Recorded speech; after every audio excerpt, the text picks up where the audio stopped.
Bitcoin is pumping. It is so good to see. We need to touch back on PayPal again. There's some good news out of China for crypto, maybe not so much for China. But let's switch over. I want to show you a couple of things. This is really cool. Brown and Rudnick, this is their YouTube channel, one of the biggest law firms in the world. And this was the interview with Haley Lennon. They've put that up there, which is really cool. Hit subscribe. We've got these amazing Bitcoin podcasts with the brightest minds within Bitcoin here.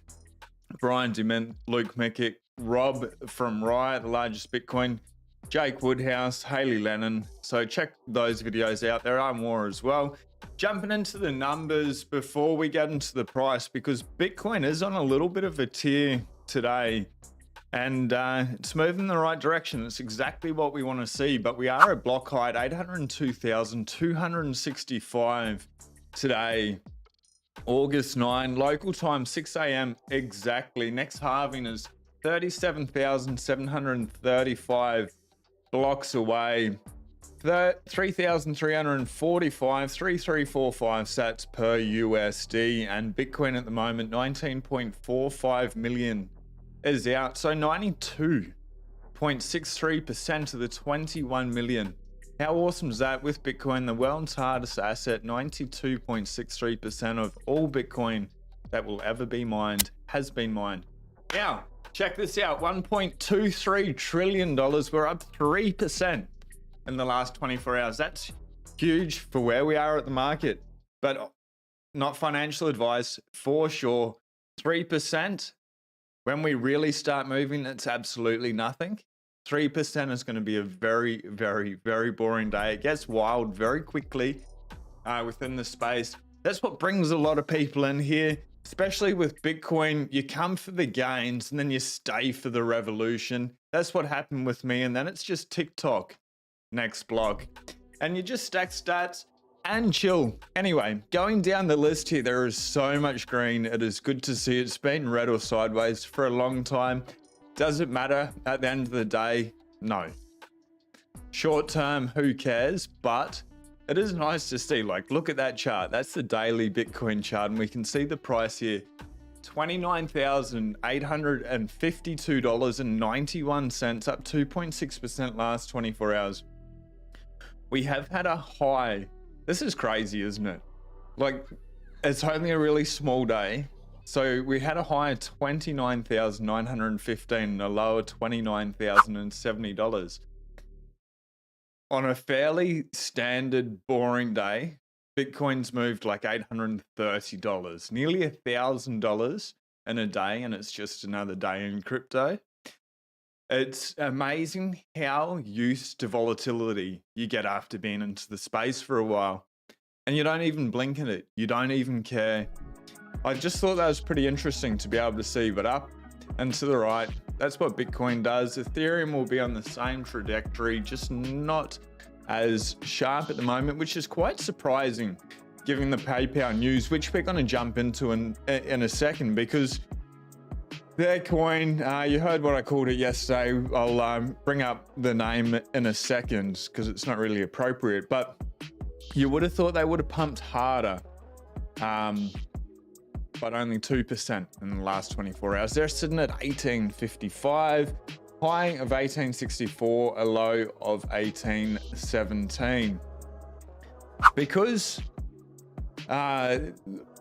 PYUSD is built on the Ethereum network, you would have expected them to really pump here. Close that garbage ads. I don't really like him, full stop, even though the ban of bubbles is a great thing here.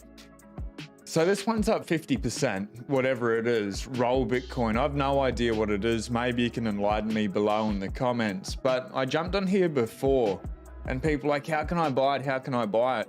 They were the questions, not how can I find out about these tokens before they pump? You don't want to buy it and chase the green. You want to buy it when it's red, when it's boring, like we've been saying on the channel for a long time. Now, Bitcoin pushing above 29,500 after weak China data sends yields plunging after touching a 2023 high around 420. 4.2% last week. The yield on the 10-year treasury has tumbled below 4%. We will get into 69% a little bit later as well. So remember 420, and then we'll get into the 69 shortly. China overnight. Good morning. Yes, I'm being inappropriate, but it's a good day. Hit subscribe if we vibe, and you will get all those amazing interviews, those podcasts coming up. Greg Foss, Peter Dunworth, Jason Meyer this Friday coming up. So if you have any questions for those legends in the space, drop comments below. Anyway, back to it.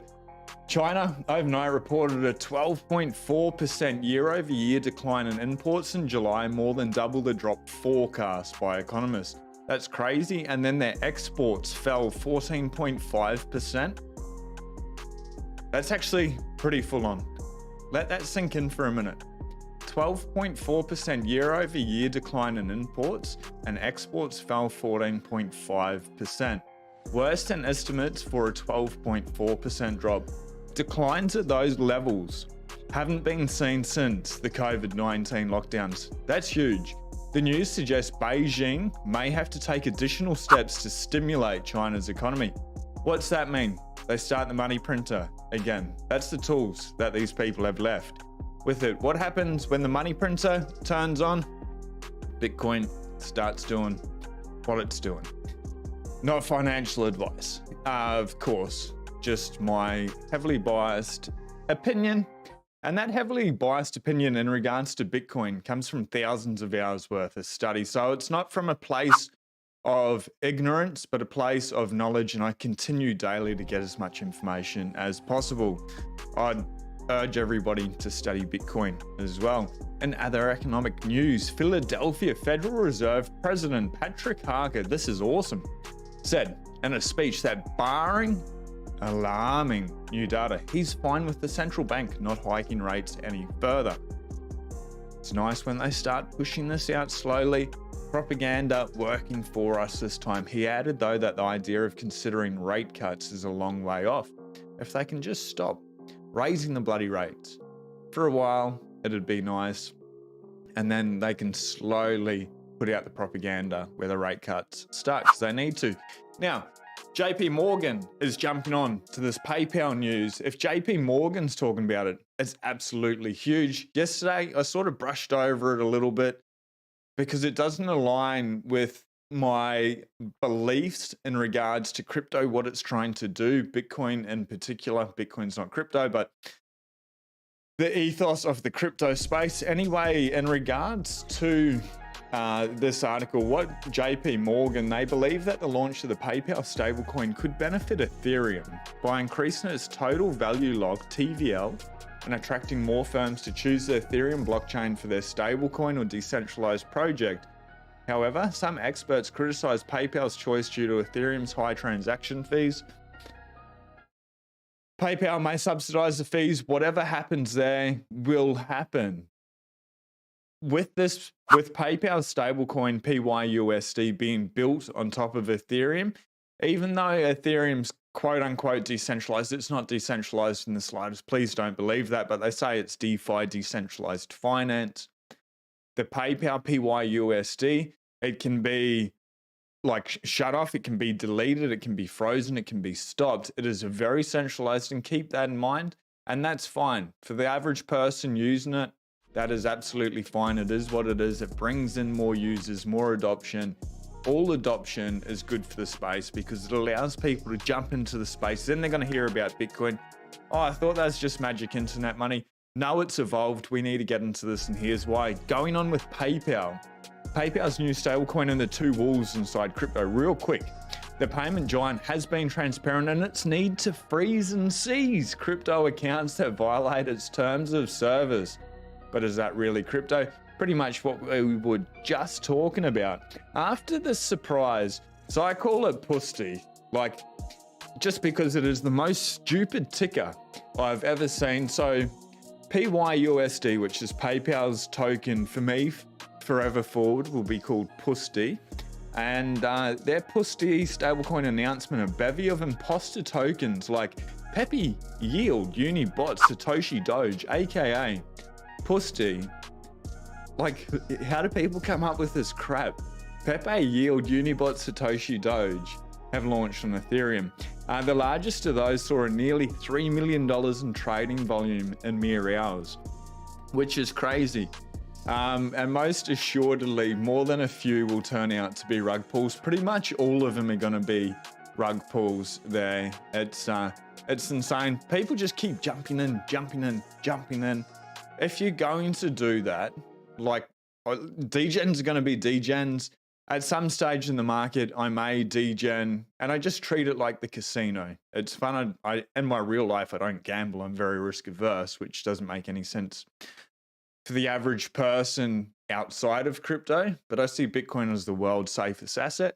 In regards to the crypto casino, though, now may not be the time. Maybe we are getting there where you can jump into these crap coins and play that game, but you do you.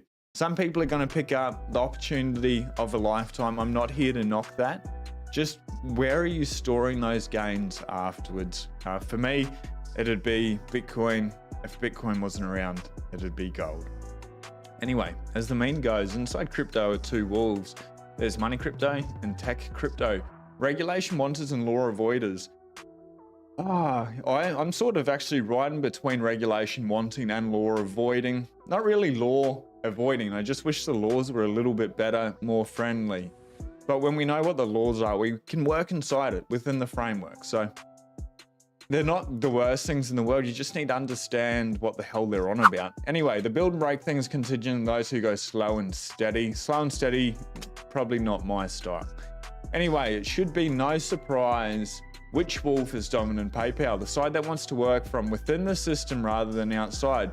The publicly traded company, which launched the careers of Elon Musk, Peter Thiel, and the rest of the PayPal mafia, learned pretty quickly that its initial vision for a stateless global payment system would be headbutted into submission by banks and governments. PayPal has been active and a consistent supporter of crypto since it got involved with Bitcoin in 2013, but it gave up on the cyberpunk ideal of a new world currency. Remember that PayPal did start out with good intentions, and net, they've been good for the world. Maybe they get a little bit of fees, but it's another option. Instead of Visa or MasterCard, it is easier to be able to send money. In saying that, I've been locked out of my PayPal account. It's got hundreds or thousands of dollars in there for a very long time, like for years and years and years, and they won't allow me back in. So I don't have the best relationship personally with PayPal, but when I was using it, my wife uses it all the time. They're all good. Bitcoin, BSS, salam again, my friend, my beloved Bitcoiners. Don't forget to stack sats and stay humble. Keep the positive, beneficial work you do. Brother, you absolutely rock. You have a beautiful day, man. It's so good to see you.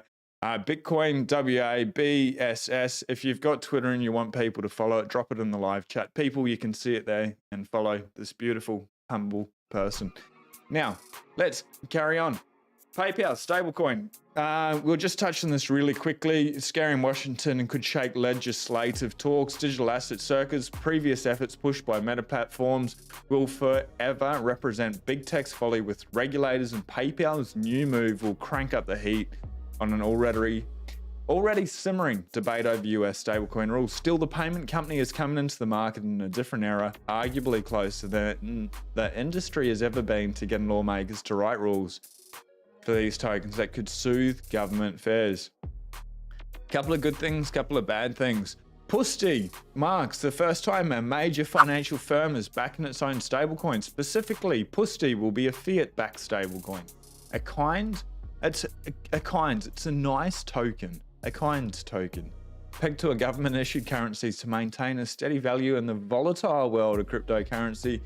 Remember, all fiat trends to zero given long enough. Now, apart from the worries about crypto scams and hacks, and when they say they, we're talking about Senator Elizabeth Warren and Sherrod Brown, are concerned about the effects a large-scale stablecoin could have on the US banking system. In a major crisis, and worry that customer runs could destabilize the industry. It's because it's built in a bloody house of cards, and they're scared that one company with a stablecoin could crash their entire economy. It's insane. Absolute insanity. Opt out, buy Bitcoin, or at least study Bitcoin. Now, Kathy Wood and Mike Novogratz are both bullish on spot Bitcoin ETF. So I'm actually really bullish on the spot Bitcoin ETF as well. Just give me a moment to have a real quick sip of water. That's the alarm for the sunrise. We've got about 15 minutes. The beach is like 600 meters, so it only takes like 3 minutes to get down there. Anyway, let's get back into it. Thanks for allowing me to have a drink. Spring water only, get rid of that tap water. Tip of the day. Anyway, Wood expects SEC to approve multiple funds all at once. Novogratz says his sources say that they see approvals come in 4 to 6 months. When like Novogratz is talking about sources, you know, they're top quality, high-end tier, like friends in high places. So both are optimistic that a spot Bitcoin ETF will be approved soon. Novogratz side and sourced at BlackRock and Invesco. It's not a question of if, but when one of the 8 currently outstanding applications for a spot Bitcoin ETF will receive SEC approval. Once one's approved, bang, one in, all in. I think it is going to be just bang, bang, bang, bang. It's going to be insane. Absolutely insane. Give me.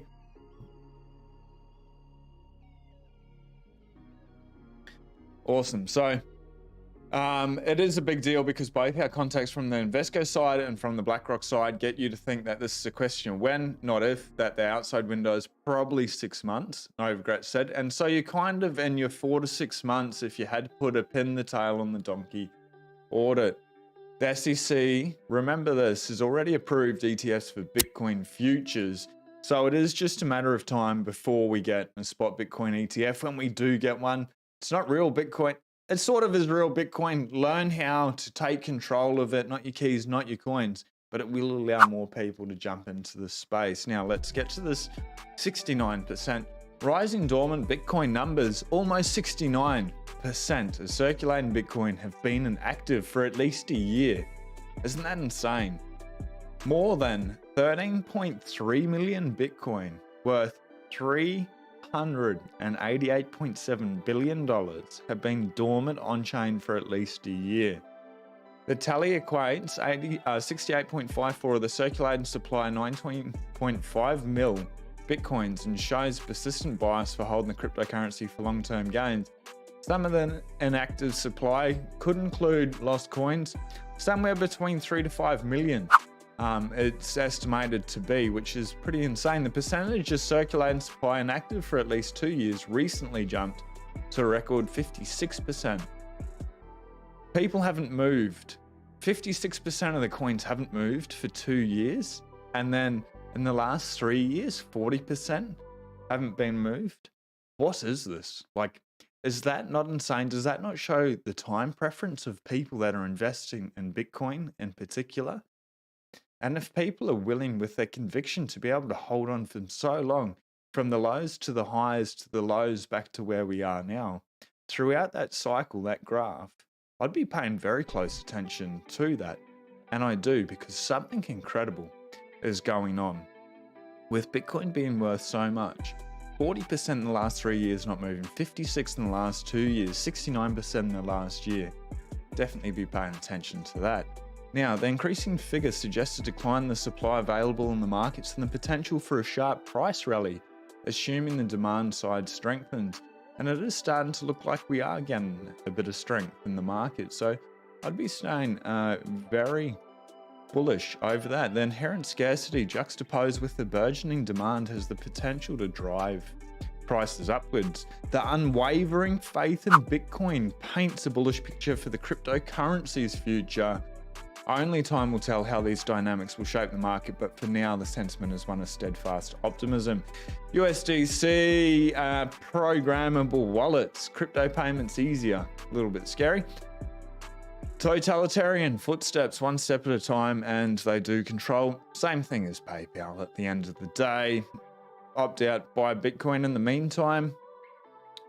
Pusty, USDC, this Web3 wallet. So they've released a new programmable Web3 wallet platform that the company says can help businesses offer digital asset payments to customers. Use a VPN if you are going to use it. According to a press release, developers and merchants can integrate and personalize Circle's programmable wallets into their applications and build services on top, letting consumers send, receive, and store crypto. The service is available in a public beta version on ETH, Avalanche, and Polygon networks for developers, which with plans to expand to other blockchains later this year. One thing I'd say is you can't buy Bitcoin unless you buy Wraps Bitcoin on there, but then you're not buying Bitcoin anyway. So there's no real point using it, in my opinion, in my situation, but I'm biased, yeah. In regards to Bitcoin mining, a couple of just real interesting things here. Former petroleum engineer Rena says Bitcoin mining will need to embrace eco-friendly trends like flare gas recovery and nuclear power after mining revenues are cut. Nobody in the industry is shying away from the fact that Bitcoin did not start out as the best ESG, environmental, social, and governance investment. However, the mining industry has since become one of the most self-aware when it comes to its energy consumption power of Bitcoin, and as a result has created multiple potential pathways to environmentally friendly solutions that could benefit industries and regions just beyond just Bitcoin. Two of the most promising approaches gaining traction are flare gas solutions and exploring nuclear energy there, which is absolutely amazing. Bitcoin is the future, the innovation that's happening to make sustainable energy sustainable. It's incredible. We're here at an amazing time in history. Hit subscribe. We've got those amazing videos coming back up. Check out, obviously, Haley Lennon from Brown and Rudnick on their YouTube. That's really super cool. And then these legends here as well. And there's a few more videos as well. Natalie Brunel video there for everyone. We'll see you tomorrow. Drop any questions you have in the comments. Hit subscribe. Be blessed. Peace.